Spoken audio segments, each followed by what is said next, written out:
Olá!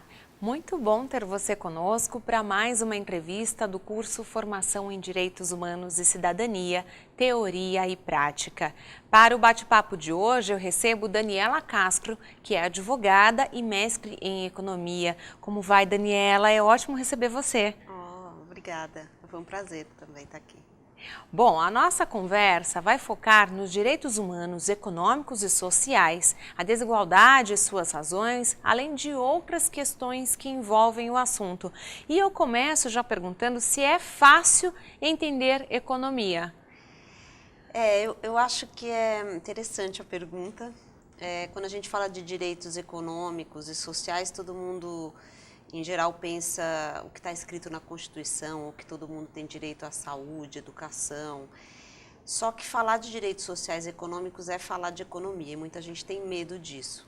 E economia é mais fácil do que se pensa. Na verdade, a gente não é treinado para entender, então a gente sempre lembra do jornal, do economês, daquele assunto que quase ninguém entende, né? Vai falar de investimento, mas não, economia é falar de recursos e como você gasta eles e como a sociedade se organiza para que todo mundo tenha oportunidades e como esses recursos são divididos na sociedade. Então, eu acho que é um desafio e é por isso que eu traduzo um pouco direitos sociais e econômicos em a gente falar sobre economia, para tirar um pouco esse peso de que ninguém entende, porque ou a gente entende ou a gente não vai mudar o mundo nem o país. Não vai ter consciência, né, nem do que Não. está acontecendo. Bom, quando você fala que é superficial, né, por que você acha que esse tema de direitos sociais e econômicos é discutido de forma superficial? Porque a gente fala muito do que temos direitos, direito à educação, à moradia, ao trabalho, mas o que quer dizer isso, né? Na prática é o grande desafio mundial hoje. Se você falar em direitos humanos, você tem os direitos civis, os direitos políticos, mas onde é que o desafio se encontra? É como que as pessoas vão viver melhor, como que a gente acaba com a pobreza, como que as pessoas têm mais saúde e educação. Esses problemas são os problemas atuais, né? Se a gente falar de democracia, você tem a liberdade e a igualdade. Então, é discutir igualdade. Então, é um tema que se discute no mundo. A desigualdade entre os países muito ricos, países muito pobres. Então, quando se fala em direitos sociais, a gente não pode ficar só lendo quais são os direitos, entende? A gente tem que começar a pensar o porquê que o país, por exemplo, o Brasil, é o país mais desigual do mundo. Tem 10 países que estão em situações piores. Por quê? Né? Ok, todo mundo tem direito à oportunidade, mas como é que se consegue? Como é que você faz com que as pessoas tenham mais dinheiro no bolso? Então, falar de forma superficial até hoje, porque é entrar no papel do Estado, é entrar em economia, né? E a gente não está preparado para isso. Nem a esquerda, eu acho, nem a direita, nem as pessoas que trabalham com políticas públicas, muitas vezes elas só querem, ou só dizem, temos esses direitos, mas tá, vamos discutir as regras do jogo? A gente pode dizer que tem uma questão cultural aí envolvida nisso também, Daniela? Tem uma questão cultural e de um ambiente, né? A discussão, por exemplo, de como é que se faz com o país recebe dinheiro porque todos nós produzimos, você produz, eu produzo, todo mundo trabalha. Como é que divide essa riqueza que todo mundo produziu? E não estou falando de quem vai trabalhar mais, ficar com mais, estou dizendo como país, né? Você tem as regras desse jogo. Então, se o tributo no país tributa os mais pobres vão sustentar o país e você vai tributar quem menos você poderia tributar. Então, você está gerando desigualdade. Então, discutir esse tema é discutir, por exemplo, imposto. Só que se você discute imposto, você é comunista. Né? Ou se você discute também. Então, é uma questão talvez cultural também, a gente não falar de recursos, de dinheiro. Né? Eu acho que tem aí um problema também no Brasil, a gente ficar na superficialidade das coisas em algumas discussões. Então é isso, tem direito, educação, saúde, tá, mas de onde vem esse dinheiro? Né? Como que Então, acho que tem uma parte cultural da gente não olhar o problema a fundo e colocar ele na mesa, né? E por falar de onde vem esse dinheiro, qual seria o papel do Estado e dos seus mecanismos para enfrentar esses desafios que você levantou?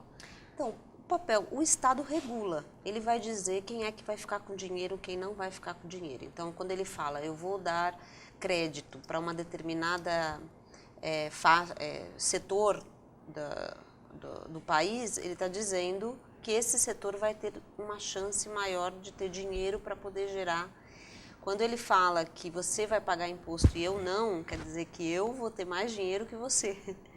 Então, o Estado é que define as regras desse jogo, né? E aí são as leis, são esses pontos que vão definir. Quais seriam os mecanismos que podem ser utilizados para que as políticas públicas combatam a desigualdade? Como sair desse discurso, né, que você tem colocado, para a gente ir para a prática, para colocar realmente a mão na massa e fazer a diferença acontecer? Um dos pontos é gestão. Eu cada vez acho que sair do discurso e falar, bom, um prefeito entra, um prefeito sai, quanto que ele aumentou a qualidade de educação, quanto a nota do IDEB cresceu? Ou, me prova que do orçamento público está indo para as regiões que mais precisam. Vamos fazer uma conta e me diga, tantos por cento está indo para a periferia. Começar a ter gestão, começar a ter números. Quanto que no país se paga de imposto, quem é que paga esse imposto? São os mais pobres? Então vamos mudar. Então, a gente precisa olhar que são as políticas públicas que vão definir o futuro do país, são as regras desse jogo, né? E tanto em termos de lei, quanto em termos de quem tem a caneta e está fazendo, tem que fazer com foco em combater a desigualdade, ou senão a gente vai simplesmente viver como um dos países mais desiguais do mundo. Isso não vai mudar porque a gente quer.